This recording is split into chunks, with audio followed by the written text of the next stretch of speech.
Today we will learn how to work with Microsoft Access. And this is Microsoft Access 2016. Right-click here, then New, then Access Database. This is the database we will be working on.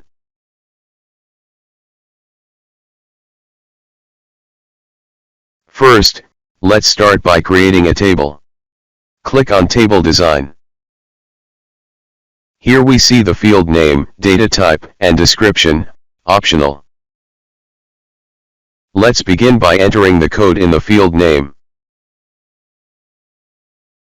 which could be a short text, number, or any data type. But here, we'll choose auto number.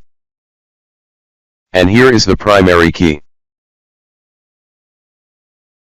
Click it for the code field. To make it an index or serial number for the table.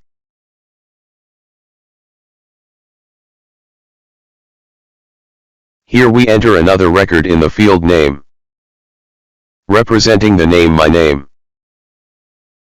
And we select short text as the data type. Then click Save and enter the table name. Then click View to see the table.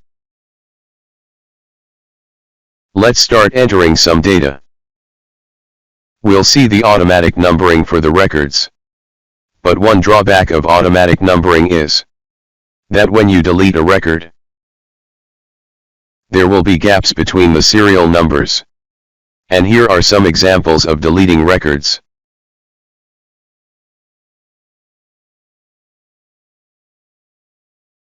With many records, you'll lose many sequential numbers.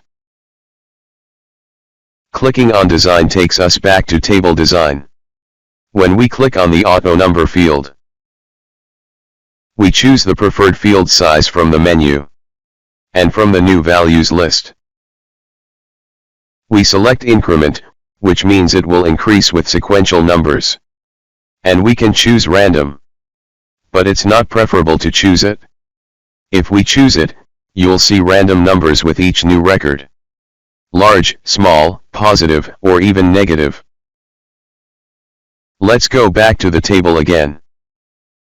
Here we see the caption field. If we don't write a caption, the field name will be the caption. Just like the case with the code field name. Here we'll write another name in the caption to be the code.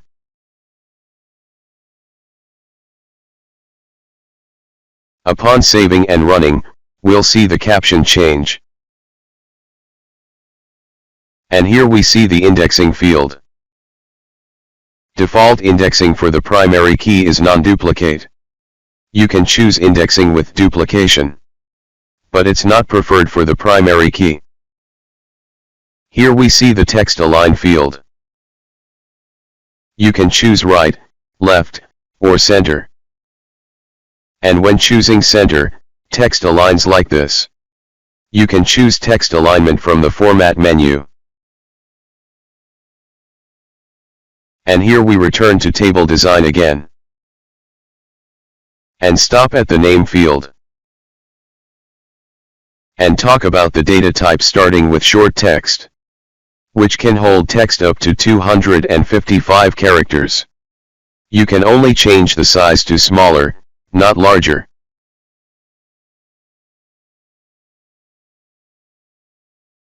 Here we see a field called Input Mask. Through it, we can create a format or structure for data entry. For example, to make data entry appear as a password, select Password, then Save and View. We will see data in this field displayed as stars. This option can be used for cases like user and password. To hide password data while typing.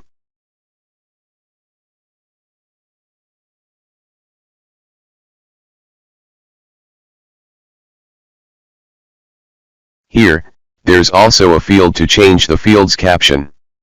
For instance, when changing the caption to name. Then save and run the table.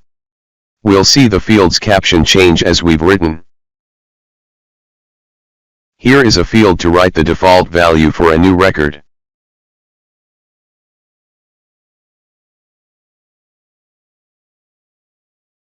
For example, write enter name in this field.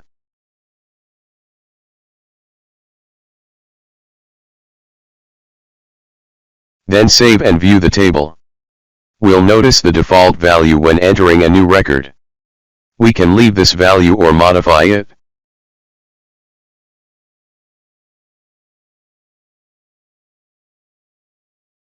By experimenting with changing the default value of the field, and with saving and viewing the data, we'll see the default value written in the new record. Here we see a field for setting a validation rule. This means we establish a rule for data entry, where data must be entered according to this rule. If you click on these dots, it will open help for entering rules. For example, if we write not fares,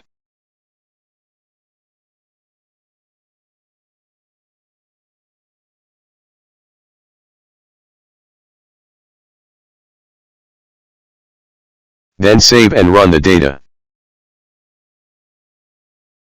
Upon entering data in the field, any data will be accepted except fares. And if you type fares, this message will appear, stating that there's a condition not to be fares. It's better not to display the validation message like this for clarity. So, it's preferable to write a simple message for the user.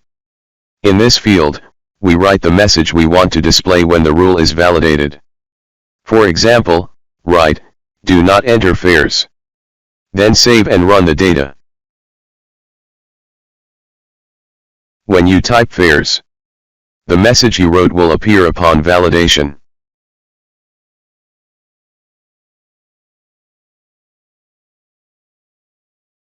Notice that the rule we wrote was for a text field. This will vary according to the field type. Here, we specify whether data entry in the field is required or not. For instance, if yes is selected, then save and run the data. We'll continue in the next part.